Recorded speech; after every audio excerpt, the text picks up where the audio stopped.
Welcome to Fieldsports Britain. Coming up, Roy Lupton's out for an evening stalk and having a close encounter of a furry kind. I'm swanning off to Tuscany to find out what a good-looking estate looks like to an Italian.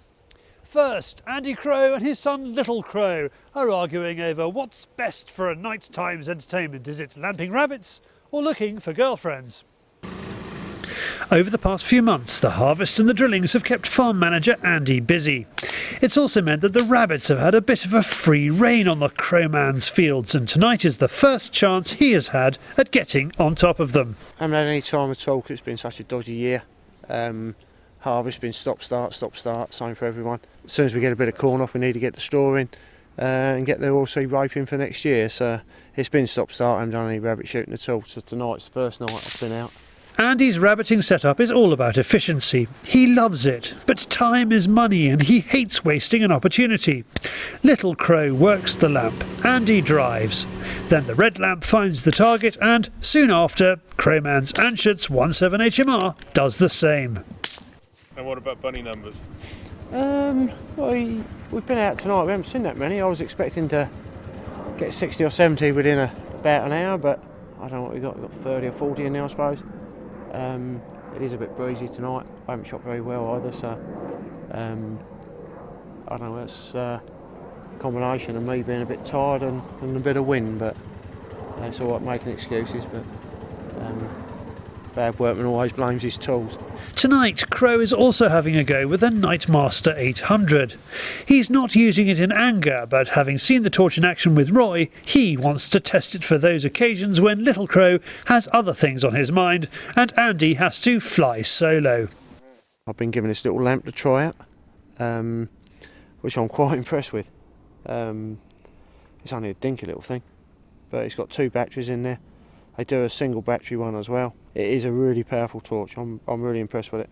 I'm going to fiddle about with it for a bit longer, and you could do with a pressure switch for it really, ideally, to have it on the scope. Sorry, Dom was saying that they do one for it, so and I can have it on the scope. So when Little Crow doesn't want to come out because he's all loved up, I can go out on my own. So which would be quite handy. The rabbits are not as prolific as they have been in previous years, but there are enough to keep the barrel warm.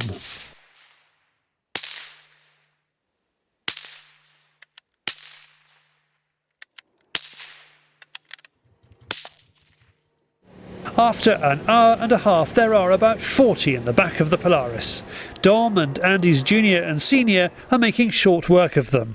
Again, rabbiting can be a team effort, and it's amazing how quickly you can take a reasonable number of bunnies out of the equation. Dom's getting his hands dirty, which is quite nice. Our boy's pretty keen tonight, which is quite nice.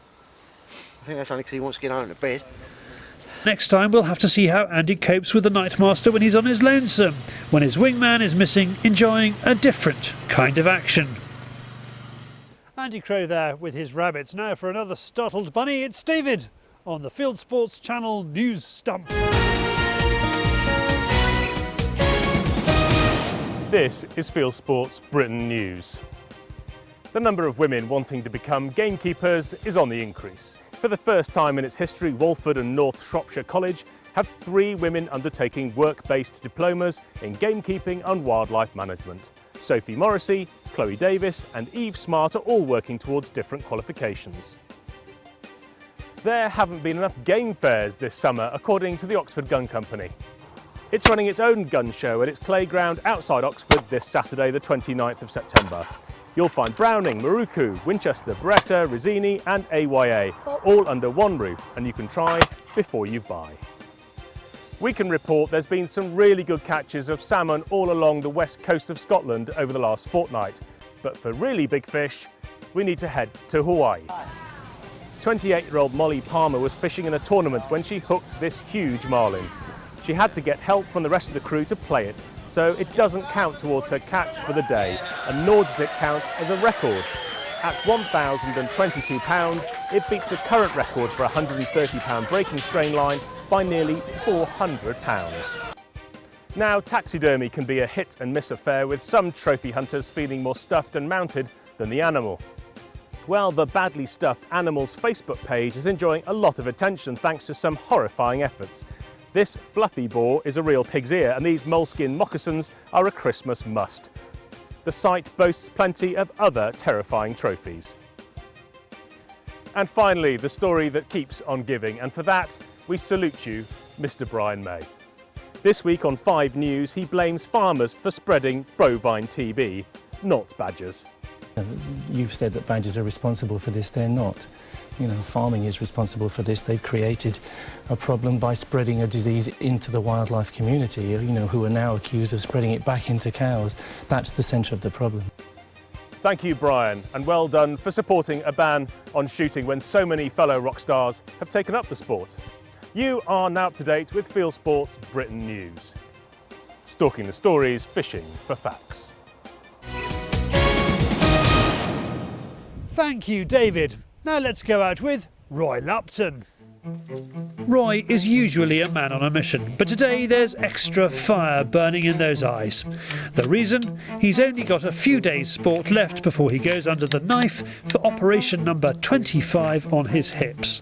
It could mean he's out of action for some time, so let's not waste any more time and head off after fallow. Well, we've got a bit of a cold snap in the air this morning. It's about 5:30. All we're doing today really is getting on the ground and having a survey of the fallow bucks that will hopefully be coming in. So the ground that we're stalking this morning doesn't really hold any mature bucks until the start of the rut. But they start to filter in at the end of September, beginning of October. So that's smack on where we are, and hopefully we'll see a few boys running around. We might be able to catch up with a pricket or two, but this morning's main exercise is really just to see if there are any bucks running around, what sort of quality they are, and give us some sort of indication of what we're going to be taking out this year. Roy has a few hot spots on this ground and is after a young spiker.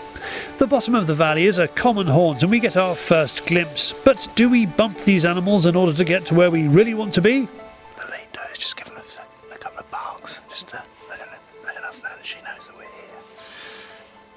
Obviously that might have disturbed the other deer, but I just want to give it 10-15 minutes just looking through this corridor. We've got a lovely vista out through the opening in the woods here. And this time of year is normally very good for deer just coming out of the wood and feeding and on the edge here, so hopefully it's worth another 15 minutes or so and see if anything comes out of the play with us. If not, then we'll move on. As it gets lighter, we spot a number of fallow, but there are no males in the group. I think the wind is behind us, the next minute it's in our face, so it's so difficult to stalk up on deer like this. Especially when especially with fallow, where you've got so many of them, you've got a lot of eyes and a lot of ears and a lot of noses watching what you're doing. With Roy feeling we've had our chance on this side of the ground, he has a bash at a bit of fox calling. We did say he has a lot to get out of his system before the op. For a change, Roy positions David with the camera behind a tree and not over his shoulder as usual. He is hoping that if a fox comes in, it will be so focused on the source of the call it won't spot the camera, and we will get some different film shots. The plan works brilliantly, apart from the breakdown in communication. That was absolutely unbelievable. I didn't want to shoot because I wasn't sure that David had the camera on it. I was trying to gesture to him. David was trying to gesture to me because from the way I was looking at the camera in David's hands, it didn't look like he was on the fox at all. And then with our hand gestures and jumping up and down and trying to communicate between each other, the fox hightailed it and exited stage left. So yeah, unfortunate on that occasion, but yeah, definitely worth a go because you could see the fox came in and just coming up. That was a real slow one, so he was just creeping in and just sat down trying to make out what was going on. So yeah, a beautiful, beautiful shot, and unfortunately due to miscommunication, another one for another day. So right, let's go on and see what we can do. Oh well, if you don't at first succeed, blah blah blah. On the other side of the estate we see signs that mean yet again stupid dog walkers are unwittingly coursing deer. It is astonishing how many ignorant Fenton owners there are out there. You'd have thought something might have sunk in by now.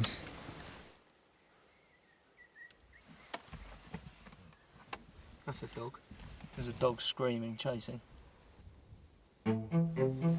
We continue our morning and we spot deer moving through the wood. Roy opts to leave them to cool down. He thinks they could be the spooked lot from before. We crawl into another of Roy's hot spots, but nothing. We try a bit more fox calling, but nothing. We head after the deer, but Roy thinks our morning may be over. So time for one last squeak.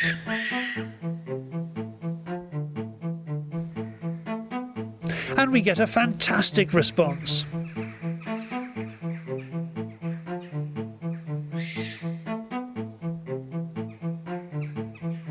David waits for Roy to take the shot. Roy is waiting for the fox to give him a clear shot. Roy doesn't want to move, and neither does David, and as the fox goes behind the tree... oh bugger. Just at the start of the squeak, the fox bolted out of the brambles, and it was working absolutely superbly. But as he came trickling down here, we knew we had him on camera, but he was in front of me, but unfortunately I couldn't take the shot because of a tree limb, and I was just trying to work him round a little bit more for a shot. What he wanted to do was try and get into a position where he could come in to the wind and find out where I was, because where I was hidden behind the branches or behind the boughs of the trees here, he couldn't make out what was going on. He couldn't exactly pinpoint the sound with the wind as well. So he was working his way round, and then as soon as he'd got our wind, he would have been off. So I didn't have long, and unfortunately took the shot just as he went out of camera view. But unfortunately, that's the way it can go. We might have missed the shot, but Roy didn't, and we'll endeavour to get some more foxy footage as soon as Roy is on the mend. Well, the operation was a complete success, I'm glad to say, and with any luck, next week we'll be bringing you deer stalking from a wheelchair with Roy Lupton. Now, I went off to Italy, no, not just to sample the wine and the cheese, I was looking at estates over there for you.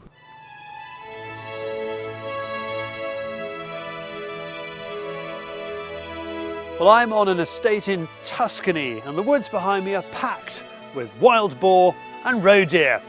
Let's find out more.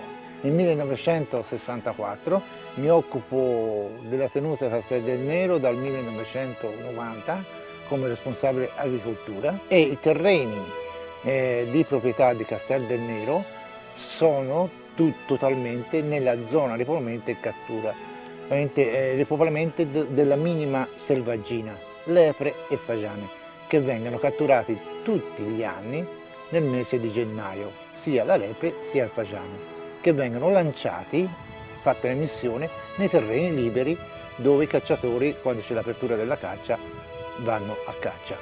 Stefano looks after a 1,000-acre olive-shaped estate near Florence. It's got a great hotel at one end of it and 5 derelict farmhouses down the central spine. If you fancy one of them, the estate is flogging them, suitably done up for £5 million each. You have to be as rich as Tony Blair to come to Tuscany. The estate also has lots and lots of deer. Il capriolo viene abbattuto quando c'è molta presenza, perché dà fastidio a questa piccola selvaggina, sia alla lepre sia al fagiano. Quando molta presenza di capriolo viene fatto abbattimenti, non caccia ma abbattimenti selezionati. Like country people the world over, Signor Panti suffers from governments who pass laws the mainly urban politicians do not understand. And Panti is no anti. Happily, in among the political bunga there are boar that need to be managed. I found evidence of them in the grubbed up earth. And there are pheasants here too. E totalmente se ne cattura dagli 80 ai 100 fagiani ogni cattura, ogni anno. If you are the kind of person who has lots of money and you like to keep your guns by your swimming pools, this could be the estate for you. They definitely do things differently here. And if you want to buy a house here, visit www.beecham.co.uk. From Italy to the world, it's Hunting YouTube. This is Hunting YouTube, which aims to show the best hunting, shooting and fishing videos that YouTube has to offer. Viewer Neil Hawkins suggests Hunting Rabbits by Dog Runner Live 1, and what a good film it is. Set to the music Kill the Wabbits by Metallica, it's about a lad stalking rabbits down under with 22322 and shotgun. We stay in the land of Oz for Quail Shooting Australia 2012 by Hunter Fisher NZ. It's a bit of a bumpy film, but the spirit is good, and it's interesting to think of Australia as an upland bird shooting destination. Now we're off to the United States States where the prairie chicken season has opened. That sounds like a cheaper version of Kentucky Fried Chicken, but these birds are a kind of grouse, and British grouse shooters may recognise this kind of shooting, or hunting as it is called over there. While a grouse invitation in the UK may come from a duke, or better still, a hedge fund manager, the North American Hunting Channel is out with gobble and grunt outfitters. Heck yes. On to fishing, and Guy Baxendale offers a trio of Thames barbel from a recent night's fishing on the lower Thames, including 2 doubles. All fish fell to a monster crab whacker from Spar Baits. Good to see YouTube channels getting sponsorship. The hilariously named channel Old Man's Ball Bag is best known for its films about catties or slingshots. He is also a keen carpologist. In this film he visits Eisteddfod Lake in Wales, apologies for the pronunciation, and finds he has the place to himself. Happy days. Back to shooting, and Country Pursuits TV has done a deal with bestfoxcall.co.uk. His viewers get a 15% discount on all orders. You need to see the film Fox Control, Nightsight NS200 Best Fox Call and the 52 grain Holiday AMAX to find out the promo code. We head to Hungary to look for what UK-based Team Wild Hunting calls pork perpetrators, extreme airgun hunting, wild boar with a day-state Wolverine 303. It's guaranteed to be controversy of the week. It aims to show whether or not the new day-state 303 airgun is an effective gun for big pigs. And Yorkshire rose stalking has been abroad too. Grouse Hunt in Lupton is a well-made piece about walking up birds. You can click on any of these films to watch them. If you have a YouTube film you would like us to pop into the weekly top 8, send it in via YouTube or email me the link, charlie@fieldsportschannel.tv. Well, if you like shooting, you'll love The Shooting Show. Byron Pace follows the stories and successes of a day's driven shooting on the hill. The grouse are as challenging as ever, but it's not all about the guns. The Shooting Show follows the beating line and gets the beaters' take on the proceedings. Head keeper Andy Malcolm gives his lowdown on what has been a tough year for grouse. Meanwhile, Peter Carr gets his hands on a Polaris all-terrain vehicle which has all-wheel drive rear suspension and tipper. He assesses its worth for stalkers as well as gamekeepers. Gamekeepers always love tippers. We are back next week, and if you are watching this on YouTube, please hit the subscribe button, which I think is now pretty well permanently located up there, or go to our shows page, www.youtube.com/show/Fieldsports Britain. Should be appearing about here on the screen if you're watching this on YouTube, and you can watch just this programme and not all our output if you subscribe there, or go to our webpage fieldsportschannel.tv, click to like us on Facebook or follow us on Twitter, or scroll down to the bottom. You can pop your email address into the constant contact box and we will constantly contact you. This has been Fieldsports Britain. Arrivederci.